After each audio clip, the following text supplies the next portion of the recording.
Ayan. Video!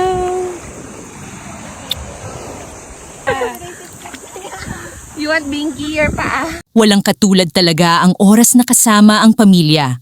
At yan ang pinatunayan ni Bossing Vic Soto sa kanyang latest bonding moments kasama sina Pauline Luna, Tali at ang kanilang bagong baby na si Baby Mochi. Sa mga larawang ibinahagi ni Pauline sa social media, makikitang masayang-masaya ang buong pamilya habang nag-e-enjoy sa beach. Si Vic, simpleng daddy mode lang, walang spotlight, walang eksena. Basta quality time lang para sa kanyang mag-iina. Kitang-kita rin ang closeness nila. Si Tali, sobrang saya sa tubig, habang si Pauline naman, blooming na blooming habang hawak-hawak si Baby Mochi.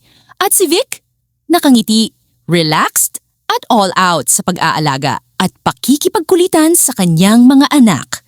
Isa itong paalala na kahit gaano ka-busy o gaano kasikat, ang oras para sa pamilya ay priceless. At sa edad ni Vic Soto ngayon, makikita mong mas pinapahalagahan na niya ang simpleng moments.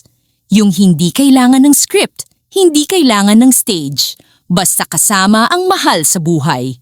Ang ganitong klasing bonding ay hindi lang nakakapagpasaya, kundi nagbibigay inspirasyon sa marami. Na sa huli, ang tunay na tagumpay ay ang pagiging present para sa pamilya. Bossing, salamat sa paalala. Family first, always. White and white purple. A little bit purple? Oh. I can't because mine's already down. Kiss the paa. You want binky or paa? Babe, medyo angat mo lang siya. Or punta ka sa medyo mababaw. Yan. How about this? High five, paa. What about this?